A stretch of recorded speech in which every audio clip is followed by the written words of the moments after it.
El olor a brea y pino ardiendo era una promesa de muerte que se aferraba al aire húmedo de la noche gallega. Las llamas de las antorchas danzaban como demonios anaranjados, proyectando sombras grotescas sobre las paredes de la humilde cabaña de Aldara. Fuera, las voces de los hombres eran un murmullo grave y amenazante, el gruñido de una jauría rodeando a su presa. Aldara apoyaba la espalda contra la puerta de madera, sintiendo cada vibración, cada golpe impaciente como si fuera directamente en su pecho. El frío de la tabla no era nada comparado con el hielo que se extendía por sus venas. No era una guerrera, solo una viuda cuyo único anhelo era el silencio, pero el destino le había impuesto una elección imposible. Entregar al hombre que se escondía en la penumbra de su hogar o arder junto a él, convertida en ceniza y en un cuento de advertencia para los demás.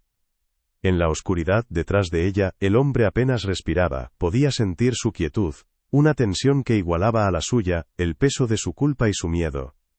Era un fantasma que había traído la tormenta consigo, un extraño cuyas heridas había curado con la misma ternura con la que una vez cuidó a su hijo.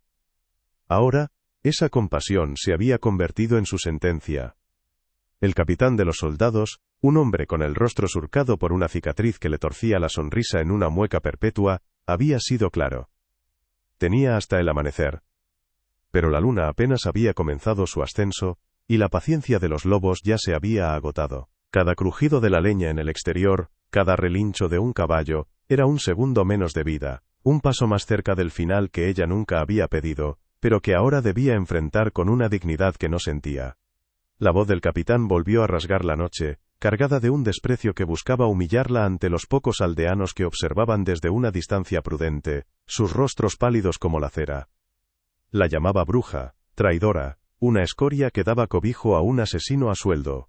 Sus palabras eran piedras lanzadas contra su reputación, diseñadas para aislarla, para que nadie llorara su pérdida, para que su memoria fuera tan solo la de una loca que desafió al poder del conde Rodrigo. Aldara apretó los puños, las uñas clavándose en las palmas de sus manos. El dolor físico era un ancla en la marea de terror que amenazaba con ahogarla. No temía tanto al fuego como a la soledad de ese final, a morir despojada de todo, incluso de su nombre, convertida en un monstruo en la memoria de los suyos, que ahora la miraban con una mezcla de lástima y temor. Un leve movimiento a su lado la sacó de su trance. El hombre, el supuesto mendigo, se había puesto de pie. En la penumbra sus ojos brillaban con una resolución desesperada. Hizo un gesto para avanzar, para entregarse, para poner fin a aquella locura, y salvar a la mujer que lo había salvado a él. Pero Aldara fue más rápida. Giró la cabeza, y en una mirada que duró una eternidad, le suplicó en silencio que no lo hiciera. No había palabras entre ellos, solo el entendimiento crudo de que su sacrificio sería en vano. Si él salía, lo matarían a él, y luego la quemarían a ella de todos modos. Su única, minúscula esperanza, residía en el tiempo, en un milagro que la lluvia y la noche se negaban a conceder. Él se detuvo, prisionero de su propia gratitud, mientras el cerco se estrechaba inexorablemente a su alrededor. El grito final del capitán resonó como el tañido de una campana fúnebre: «¡Prendedle fuego!».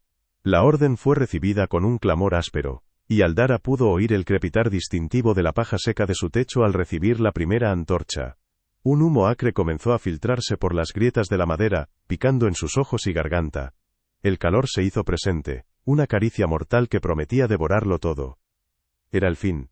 Las llamas de la traición se encendían en Galicia. ¿Desde qué rincón del mundo sentís vosotros el calor de esta historia? Contádnoslo en los comentarios. El resplandor anaranjado teñía el interior de la cabaña, iluminando el rostro del hombre, ya no el de un mendigo, sino el de alguien que había perdido un reino.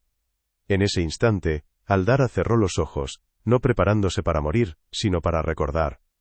Porque para comprender cómo el destino había llevado a una simple campesina a desafiar a un ejército a las puertas de su propio funeral, para entender la lealtad que la ataba a un fugitivo sin nombre, era necesario volver atrás, no a la noche anterior, ni al día en que los soldados llegaron a la aldea, sino al verdadero principio de todo. Había que regresar a la furia de la tormenta, al estruendo de los truenos, y al sonido que lo cambió todo para siempre, unos golpes desesperados en su puerta, tan débiles y a la vez tan insistentes, que prometían traer consigo no solo a un hombre empapado y herido, sino también la sombra de una corona, y el peso de una guerra que estaba a punto de estallar. El alba en Galicia era una acuarela de grises y verdes, una humedad que se calaba en los huesos antes incluso de que el sol se atreviera a despuntar tras las colinas. La vida de Aldara comenzaba mucho antes, con el frío de la tierra bajo sus pies descalzos al levantarse del jergón de paja. Su cabaña, enclavada en el linde del bosque, era un mundo en sí misma, un santuario de silencio poblado únicamente por los fantasmas de las risas que la peste se había llevado. Cada gesto era un ritual forjado por la repetición y la soledad. Avivar las brasas del hogar, acarrear agua del arroyo cuyo murmullo era su única compañía constante, y sentir el peso de una quietud que ya no era paz, sino ausencia. Su rutina era una armadura contra el recuerdo, un movimiento perpetuo para no dejar que el dolor se asentara, para no escuchar con demasiada claridad el eco de la voz de su esposo o los pasitos de su hijo sobre el suelo de madera. La supervivencia era un lenguaje escrito con las manos. Las de Aldara estaban encallecidas y agrietadas, testigos de la lucha diaria contra una tierra tan hermosa como Avara. Su pequeño huerto, cuidado con una devoción casi sagrada, era una promesa de sustento que dependía del capricho de las lluvias y el sol. Cada patata, cada cebolla, era un tesoro arrancado al suelo, una victoria silenciosa contra el hambre que acechaba en los inviernos largos. En el interior de la cabaña, todo hablaba de escasez y de ingenio. Los remiendos en su única túnica de lana, el pan duro guardado para espesar la sopa, la forma en que aprovechaba hasta la última astilla de leña. Su mayor anhelo no era la riqueza ni el poder, sino la simple dignidad de tener el estómago lleno y el techo a salvo de las goteras, sobrevivir a la próxima estación sin deberle nada a nadie, sin ser una carga. Era un deseo humilde, nacido de la más profunda precariedad. Pero el trabajo solo adormecía al dolor, nunca lo borraba. Había momentos, en la quietud del mediodía, o en la penumbra del atardecer, en que la herida se abría de nuevo. Un simple objeto, como el pequeño cuchillo de madera que su esposo había tallado para su hijo, era suficiente para desmoronar la fortaleza que construía cada mañana. Entonces, el peso de su luto caía sobre ella con la fuerza de una losa. Recordaba el calor de un cuerpo a su lado en las noches frías, la ligereza de una risa infantil que llenaba el espacio. Ahora, la cabaña se sentía inmensa, vacía, un eco de la felicidad perdida. Su deseo más íntimo, más allá de la mera supervivencia, era encontrar la paz, una paz que no era la ausencia de guerra, sino el silencio del corazón, la capacidad de respirar sin que cada bocanada de aire doliera, sin que cada recuerdo fuera una espina clavada en el alma. Ir a la aldea era un mal necesario, una incursión en un mundo que ya no sentía como suyo. Caminaba por las calles embarradas con la cabeza gacha, sintiendo las miradas de los demás como pequeños alfileres. Era la viuda, la solitaria, una figura de lástima y para algunos de recelo. Las mujeres cuchicheaban tras sus manos al verla pasar, preguntándose cómo una mujer sola podía subsistir tan cerca del bosque, un lugar que la superstición poblaba de viejos dioses y espíritus. Su aislamiento no era solo físico sino también social. La habían apartado, la habían convertido en un recordatorio andante de la fragilidad de la vida, y esa compasión teñida de miedo la hacía sentirse aún más sola. Por eso, prefería la compañía de los árboles y el canto de los pájaros a las palabras vacías y los juicios silenciosos de la gente. Su hogar era su único refugio verdadero. Y sin embargo, en medio de la ceniza de su vida, Aldara encontraba pequeñas brasas de calor. Hallaba una extraña belleza en la resistencia de una flor silvestre que crecía entre las rocas, en el vuelo majestuoso de un halcón sobre el valle, o en el sabor dulce de una mora encontrada en un zarzal. Eran placeres minúsculos, casi secretos, que nadie podía arrebatarle. Estos instantes eran la prueba de que su corazón, aunque roto, todavía era capaz de sentir. Su bondad, esa compasión que la llevaría a su encrucijada, no nacía de la ingenuidad, sino de un profundo entendimiento del sufrimiento. Había conocido el abismo y, precisamente por eso, se negaba a dejar que la oscuridad la consumiera por completo. Su resiliencia no era un acto de desafío, sino una afirmación silenciosa de vida, un rescoldo que se negaba obstinadamente a apagarse en la larga noche de su pena. Aquella tarde, sin embargo, el cielo comenzó a hablar un idioma diferente. Las nubes, que durante días habían sido jirones blancos y perezosos, se agruparon en el horizonte, adquiriendo el color del plomo y la furia. Un viento frío y violento empezó a azotar las copas de los árboles, que se retorcían y gemían como si presintieran una amenaza inminente. El aire se cargó de una electricidad palpable, del olor a tierra mojada y a ozono que precede a las grandes tormentas. Aldara aseguró la puerta y la ventana de su cabaña, un gesto instintivo contra los elementos. Pero esta vez era distinto. Mientras observaba cómo las primeras gotas de lluvia, gruesas y pesadas, comenzaban a golpear la madera, un escalofrío recorrió su espalda. No era solo una tormenta lo que se acercaba. Era un presagio, el rugido de un destino que estaba a punto de llamar a su puerta con la desesperación de un hombre y el estruendo de un reino que se desmoronaba. La tormenta estalló con la furia de un dios antiguo y olvidado. El viento aullaba entre los árboles del bosque, arrancando lamentos de las ramas que se retorcían como almas en pena. Dentro de la cabaña el mundo de Aldara se había reducido al círculo anaranjado y danzante de la lumbre, un precario bastión de calor contra la violenta embestida del exterior. Cada trueno era una fractura en el cielo, un estruendo que hacía vibrar la madera de las paredes y el suelo bajo sus pies, como si la propia tierra temblara de miedo. La lluvia no caía, se arrojaba con violencia contra el tejado de paja, un tamborileo incesante y frenético que ahogaba cualquier otro sonido. Aldara se abrazaba a sí misma, sintiendo un frío que no nacía de la temperatura, sino de una profunda e irracional inquietud, la sensación de que aquella tempestad no solo traía agua, sino que venía a arrastrar algo de su vida. Fue entonces cuando lo oyó, un sonido débil, casi imperceptible, engullido por el rugido del vendaval.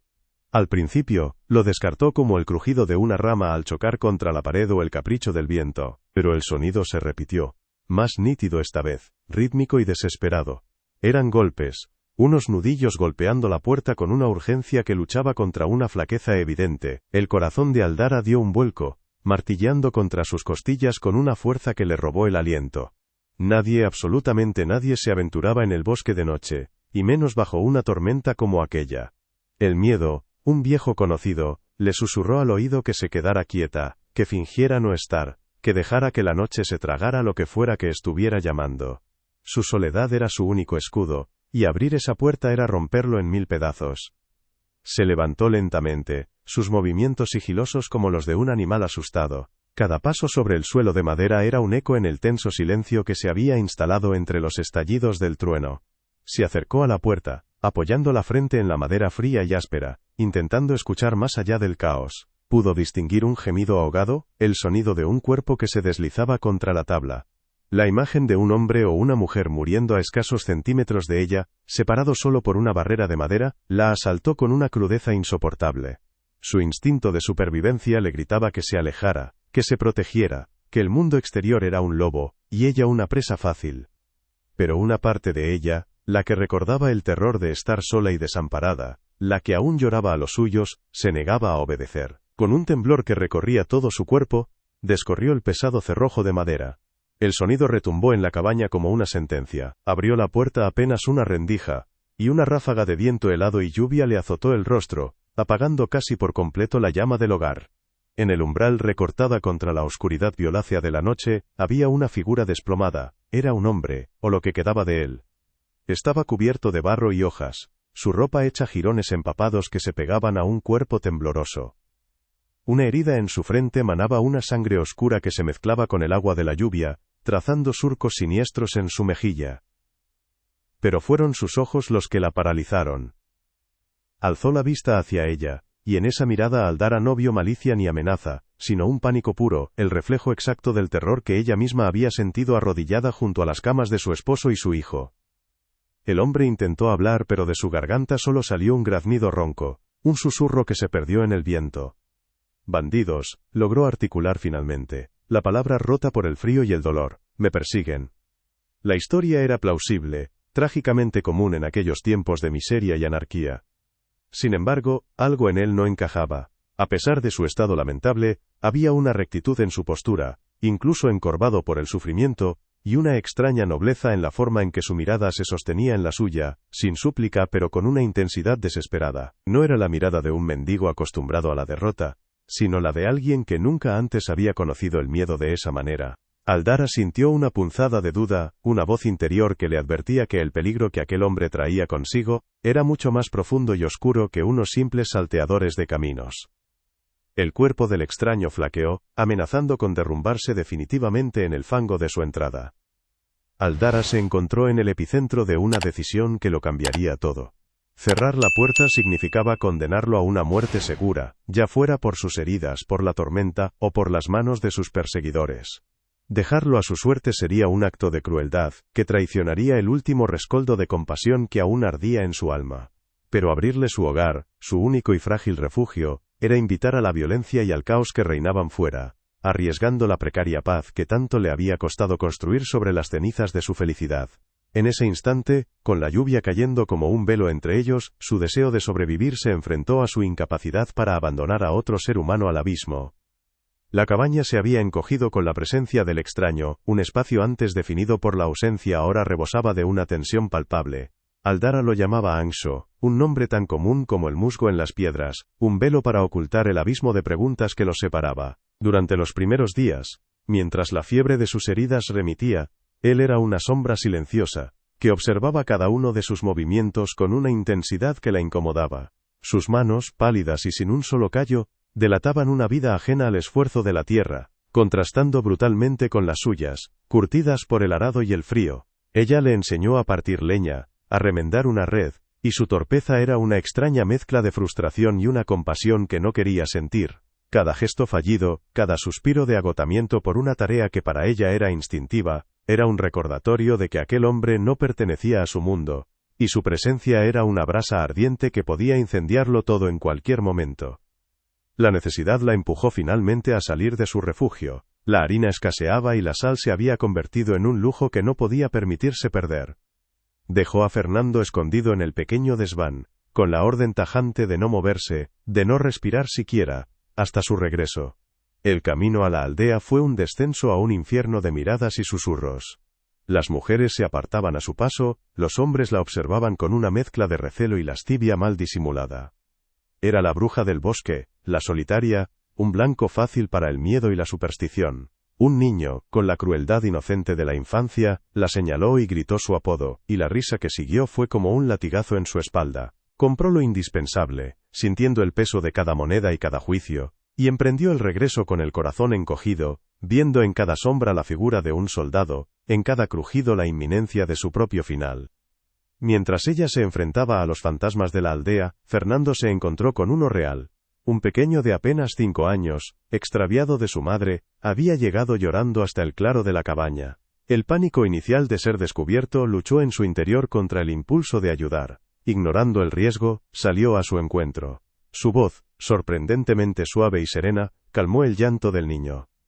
Con el cuchillo de Aldara que había estado usando para practicar torpemente, talló una pequeña ave en un trozo de madera, y se la entregó. El niño, fascinado, tomó su mano, y Fernando lo guió hasta el borde del sendero principal, justo a tiempo para que su madre lo encontrara. Se desvaneció entre los árboles antes de ser visto. Cuando Aldara regresó, encontró el pájaro de madera sobre la mesa. No dijo nada.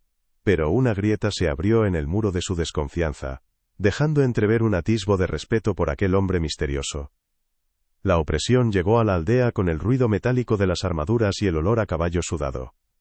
Los recaudadores del conde Rodrigo, hombres con el rostro endurecido por la crueldad y la codicia, irrumpieron en la plaza del mercado. No venían solo a por monedas, venían a quebrar el espíritu de la gente. Aldara, oculta tras unos árboles en la linde del bosque, observó con impotencia cómo confiscaban el grano de una familia, cómo golpeaban a un anciano que se atrevió a protestar.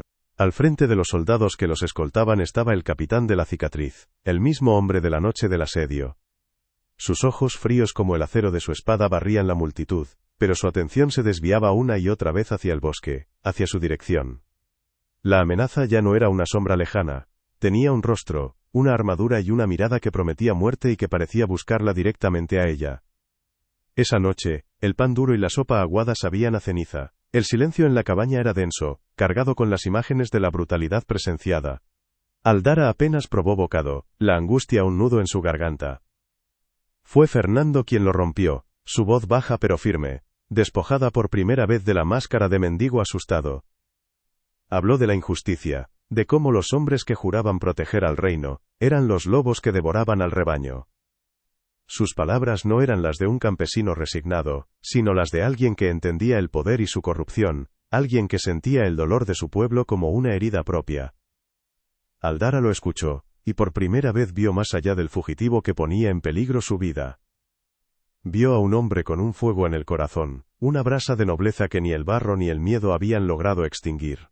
En esa oscuridad compartida, nació una frágil alianza, un nosotros contra el mundo.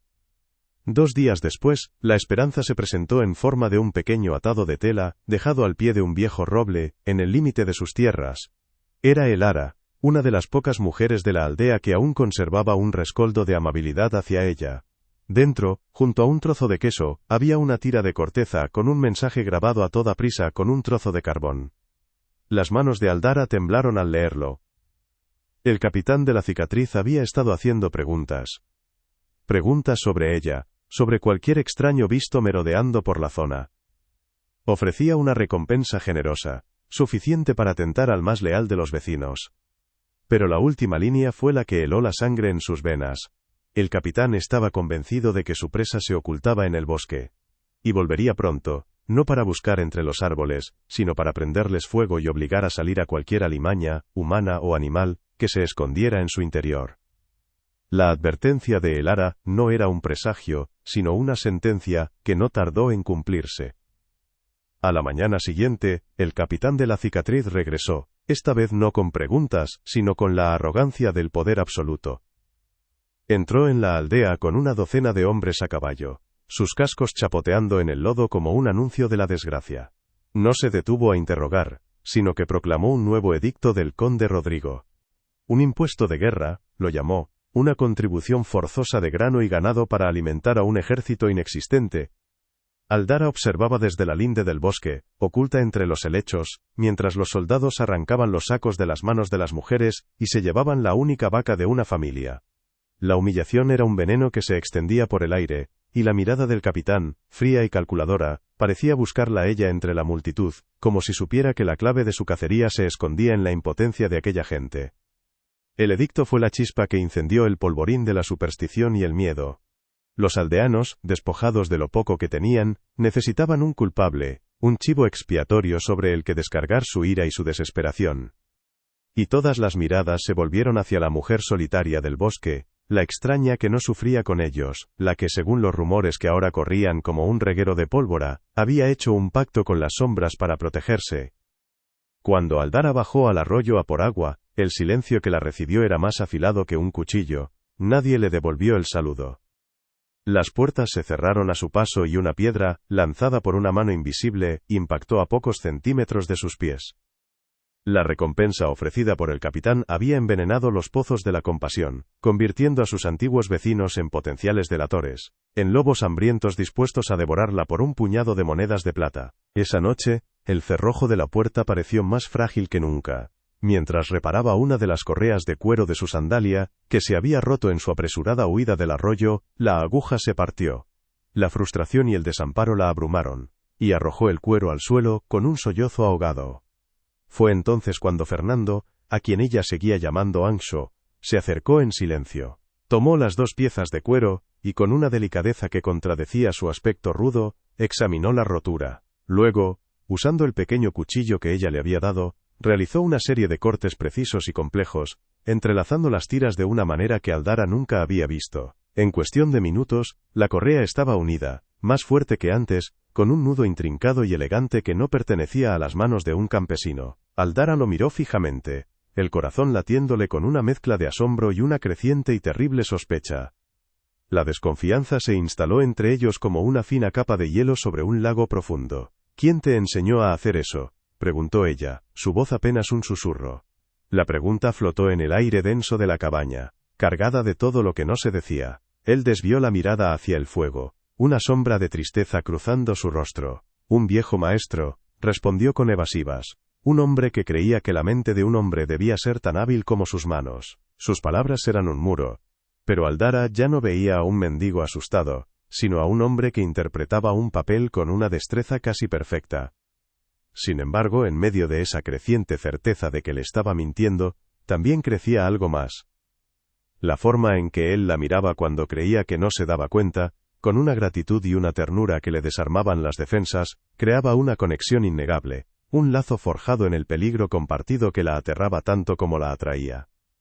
La paciencia del capitán se había agotado. 2 días después, sus hombres volvieron a la aldea, pero esta vez no para saquear, sino para dictar un ultimátum. Se plantó en el centro de la plaza, su voz resonando con la crueldad de una hoja de acero. El conde Rodrigo, en su infinita misericordia, ofrecía una última oportunidad para purgar la traición de la aldea. Cada cabeza de familia debía presentarse ante él al amanecer, en la entrada del bosque, con todos los miembros de su hogar. Sin excepciones. Cualquier casa que permaneciera cerrada, cualquier familia que no estuviera completa, sería considerada un nido de traidores y purificada con fuego. El mensaje era inequívoco, ya no buscaban a un fugitivo en la inmensidad del bosque. Iban a registrar cada rincón, cada alma, y la cabaña de Aldara se había convertido en el centro de una trampa mortal que se cerraría con la primera luz del alba. El pánico se apoderó de Aldara, corrió de vuelta a la cabaña, el aliento helado quemándole los pulmones, las palabras del capitán repitiéndose en su mente como una campana fúnebre. Le contó a Fernando el decreto, la imposibilidad de esconderse, la certeza de la muerte que se cernía sobre ellos. Mientras hablaban en susurros desesperados, buscando una salida que no existía, un golpe suave sonó en la puerta. No era la violencia de los soldados, sino un toque familiar. Aldara, es el Lara, susurró una voz desde el exterior. He traído algo de pan. Tienes que huir. Aldara se movió hacia la puerta, una oleada de gratitud inundándola, pero antes de que pudiera levantar el cerrojo, la mano de Fernando se cerró sobre su brazo como una tenaza de hierro. Su rostro estaba pálido, sus ojos fijos en la pequeña rendija de la ventana. No te muevas, siseó. Ella siguió su mirada y su sangre se heló. En la penumbra, bajo la luna creciente, el débil reflejo de la luz danzaba sobre el filo de una espada desenvainada, oculta tras el tronco de un roble. No estaba sola. Era una emboscada. El susurro de Elara se desvaneció en el aire, reemplazado por el áspero crujido de una bota sobre la hojarasca. La mano de Fernando era un ancla de realidad en el mar de terror de Aldara. No era una advertencia, era una confirmación. El reflejo de la espada no era una ilusión. Era la mandíbula de acero de una trampa que acababa de cerrarse sobre ellos. El silencio de la noche se rompió, no por un grito, sino por la voz grave y burlona del capitán de la cicatriz.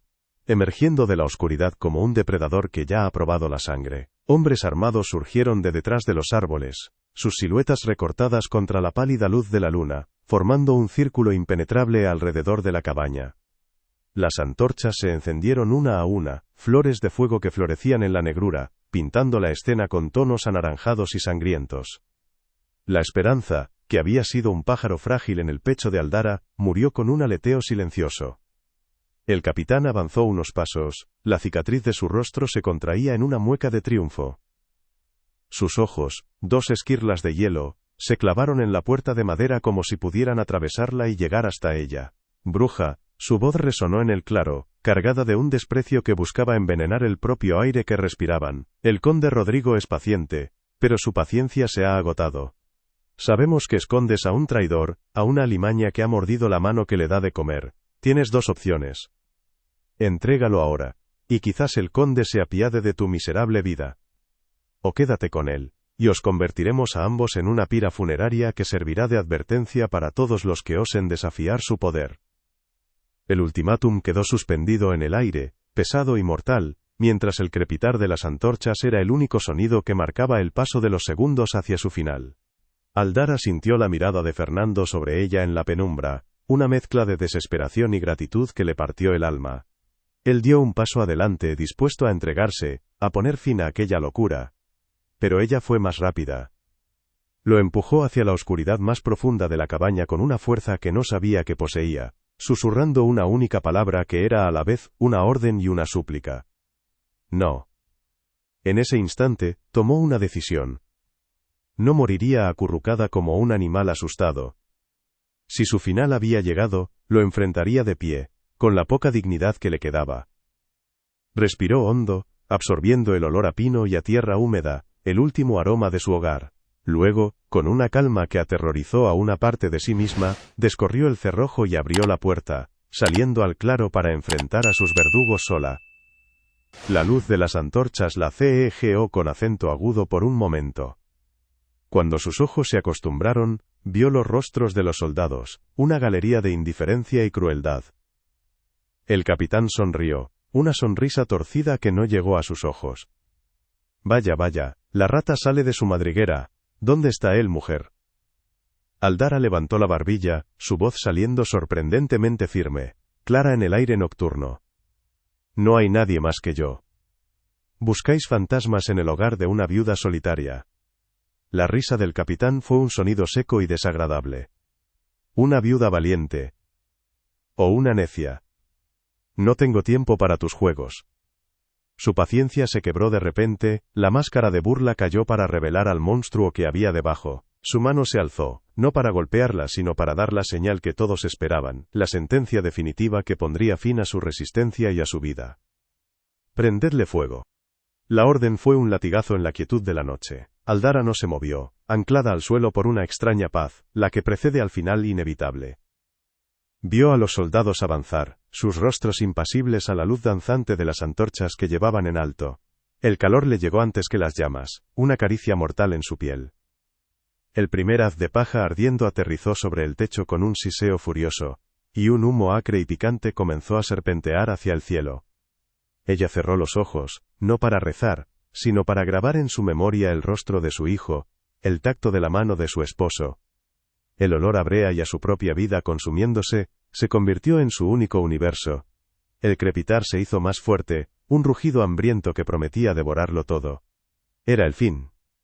Justo cuando la primera viga del techo cedió con un estruendo, la puerta de la cabaña se abrió de golpe con una violencia que hizo retroceder a los soldados más cercanos. Una figura se recortó en el umbral, envuelta en el resplandor anaranjado del fuego que comenzaba a consumir el interior. No era el hombre encorvado y tembloroso que esperaban, no era el mendigo asustado que se escondía tras las faldas de una mujer. Este hombre estaba erguido, con los hombros rectos y una presencia que imponía un silencio repentino y absoluto en el claro. El fuego a su espalda parecía una capa de realeza. Dio un paso hacia la luz, su rostro ya no oculto por el miedo, sino tallado en una furia fría y controlada. Su voz, cuando habló, no fue un ruego, sino un trueno que hizo vibrar el aire. Deteneos. La voz no era la de un mendigo suplicando por su vida, sino el acero de una espada desenvainada después de un largo invierno. El hombre que se erguía en el umbral de la cabaña en llamas, era una criatura renacida del fuego, su silueta recortada contra el infierno anaranjado que devoraba el hogar de Aldara. El capitán de la cicatriz dio un paso atrás, un movimiento instintivo de sorpresa que delató la fractura en su coraza de arrogancia. Sus hombres, hasta hacía un segundo una jauría sedienta de sangre, se detuvieron en seco, las antorchas temblando en sus manos, sus rostros una mezcla de confusión y un temor primario. Aquel no era el rostro de un campesino asustado. La suciedad y el hollín no podían ocultar la autoridad innata que emanaba de su mirada, una mirada que no pedía, sino que ordenaba, que no temía sino que juzgaba. Aldara, de pie en medio del claro, sintió que el suelo se abría bajo sus pies, observando al hombre que había cuidado convertirse en un completo y aterrador desconocido. Yo soy Fernando, hijo del rey Alfonso, príncipe de estas tierras que pisáis con botas de traición. Las palabras cayeron en el claro con el peso de la piedra, cada sílaba un martillazo contra el escudo de lealtad al conde Rodrigo. Un murmullo de incredulidad recorrió las filas de los soldados. Algunos bajaron la mirada al suelo, como si el nombre del rey fuera una brasa ardiente, mientras que otros, los más jóvenes y los más crueles, apretaron la empuñadura de sus espadas, su fidelidad comprada con monedas y promesas de saqueo. El capitán soltó una risa áspera, un sonido de metal oxidado que intentaba ahogar la semilla de la duda que acababa de ser plantada. Un príncipe mendigo. ¿Es esta la mejor fábula que has podido inventar, bruja? Pero su bravuconería sonaba hueca. Sus ojos se movían con nerviosismo entre el hombre del umbral y sus propios hombres, sintiendo por primera vez cómo el control de la situación se le escapaba de entre los dedos. En medio del caos creciente, con el crepitar de las vigas al ceder y los gritos ahogados de los soldados, la mirada de Fernando encontró la de Aldara. El fuego se reflejaba en sus ojos, pero en ellos no había la furia de un príncipe, sino la misma vulnerabilidad que ella había visto la noche de la tormenta. Le tendió la mano, una mano sucia y arañada, pero firme como una roca en mitad de la corriente. Confía en mí, Aldara, te lo debo todo, y no dejaré que te hagan daño. Para ella, esa mano era un abismo. Confiar en él era aceptar que su vida sencilla había muerto para siempre, que el hombre al que había salvado era la causa de su destrucción, y su única e improbable salvación. Rechazarlo era entregarse a las llamas, a una muerte solitaria y sin sentido. Su mundo entero se había reducido a esa elección, a ese espacio de apenas unos metros, que la separaban de un príncipe en harapos, y de un ejército de lobos.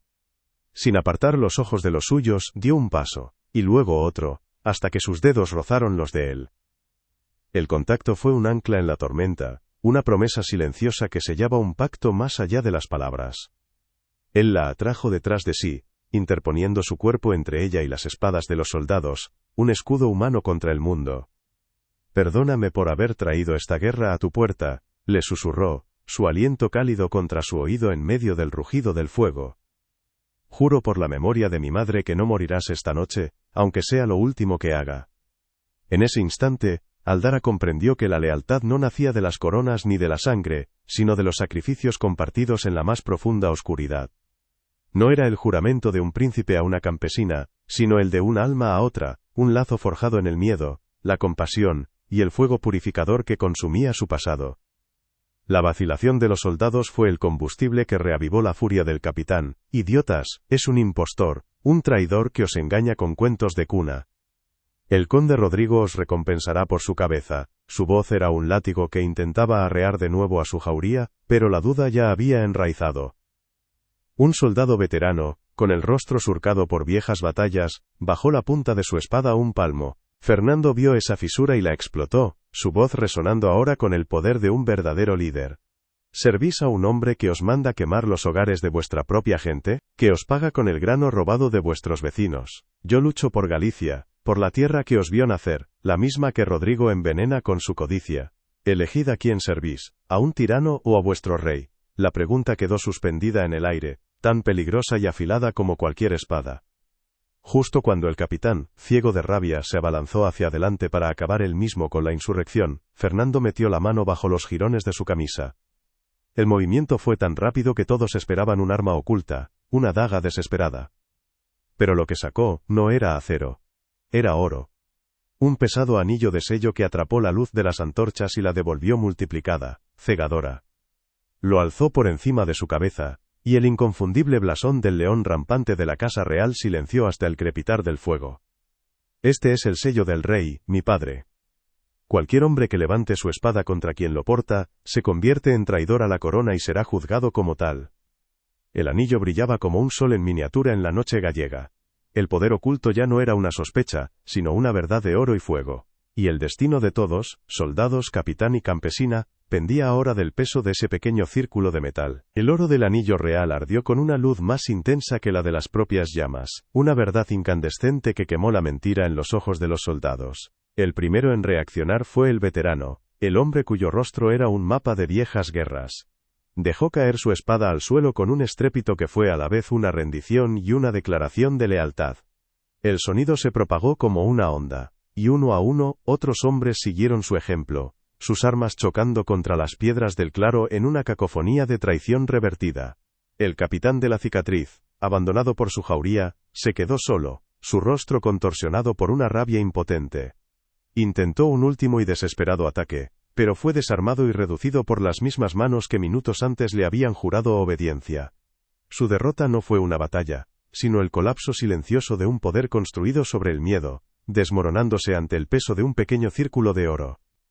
El alba comenzó a despuntar entre los árboles, sus dedos grises y rosados filtrándose a través del humo que aún se elevaba de los restos humeantes de la cabaña. Los aldeanos, atraídos por el cese de la violencia, emergieron de sus hogares como criaturas de un nuevo día, sus rostros una mezcla de temor y asombro. Vieron a los soldados arrodillados, al capitán atado, y en el centro de todo, a un príncipe con ropas de mendigo, y a la mujer a la que habían llamado bruja. La voz de Fernando, ahora tranquila pero resonando con una autoridad inquebrantable, se dirigió a ellos. Anuló el impuesto de guerra, prometiendo devolver cada grano y cada moneda robada por el conde Rodrigo. El alivio que recorrió a la multitud fue palpable, un suspiro colectivo que pareció llevarse los últimos vestigios de la noche. Aldara, de pie junto a él, ya no era un paria. En las miradas de sus vecinos, la lástima y el recelo se transformaban en un respeto reverencial. Más tarde, cuando el sol ya estaba alto y los soldados leales organizaban la marcha hacia la capital, Fernando se acercó a Aldara junto a las cenizas de lo que había sido su hogar. El olor a madera quemada era el perfume de un mundo que había desaparecido para siempre. No te ofreceré un castillo, le dijo él, su voz despojada de cualquier pompa real. Te ofrezco una voz. Un lugar a mi lado, no para servirme, sino para recordarme cada día el rostro de la gente a la que he jurado proteger. Te pido que me ayudes a construir un reino donde ninguna mujer tenga que enfrentarse sola al fuego, por un acto de compasión. Aldara miró sus propias manos, encallecidas y manchadas de hollín, y luego a los ojos del hombre que era a la vez un príncipe y un fugitivo. No respondió con palabras sino con un leve asentimiento, una aceptación silenciosa de un destino que nunca había buscado, pero que ahora abrazaba con una fuerza renovada. La caída del conde Rodrigo fue tan rápida como inevitable. La noticia del regreso del príncipe, escoltado por soldados que habían cambiado de bando, se extendió por el reino como un viento de cambio, avivando las brasas de la rebelión en cada aldea oprimida. El poder de Rodrigo, una fortaleza de crueldad y mentiras, se derrumbó desde dentro, abandonado por nobles que corrían a jurar lealtad al verdadero heredero. Cuando Fernando llegó a las puertas de la capital, no hubo batalla, sino una aclamación. El conde fue encontrado escondido en sus aposentos, un tirano reducido a un hombre tembloroso, que fue juzgado no por la espada, sino por las leyes que él mismo había profanado. Aldara observó todo desde una discreta distancia. Su presencia silenciosa era el testimonio viviente de que la justicia, aunque tardara, siempre encontraba su camino a través de la oscuridad más profunda. Los meses que siguieron fueron de una ardua reconstrucción. Fernando, coronado rey, no gobernaba desde la distancia de un trono dorado, sino caminando entre su pueblo. Su consejera más cercana era una mujer que no sabía de intrigas palaciegas, pero que entendía el lenguaje del hambre, del miedo y de la esperanza. Las manos de Aldara, que una vez arrancaron patatas de la tierra, ayudaron a redactar leyes que protegían a los campesinos de la usura de los señores. Su voz, que apenas se oía en su propia aldea, ahora resonaba en el Consejo Real, un ancla de verdad y empatía que guiaba las decisiones del nuevo monarca. Su relación con Fernando se convirtió en una leyenda susurrada, no un romance de trovadores, sino la historia de una alianza inquebrantable entre un rey que había aprendido a ser hombre, y una mujer que le enseñó a no olvidar jamás de dónde venía. Una tarde un año después, Aldara se encontraba en los jardines del palacio mientras una suave lluvia comenzaba a caer sobre Galicia. Las gotas ya no sonaban como una premonición de tristeza, sino como una promesa de limpieza, como la música de una tierra que sanaba. Vio a lo lejos a Fernando hablando con un grupo de agricultores, escuchando sus preocupaciones con la misma intensidad con la que ella una vez lo escuchó a él. La corona no lo había cambiado. La cabaña lo había hecho. Y en esa imagen, en la serena dignidad de un rey que recordaba el sabor del pan duro, residía la verdadera victoria. Porque a veces, el destino de un reino no se decide en los campos de batalla, sino en el corazón de una persona común y corriente, en la valentía de abrir una puerta en mitad de la tormenta, demostrando que un solo acto de bondad puede ser suficiente para volver a encender todas las luces del mundo.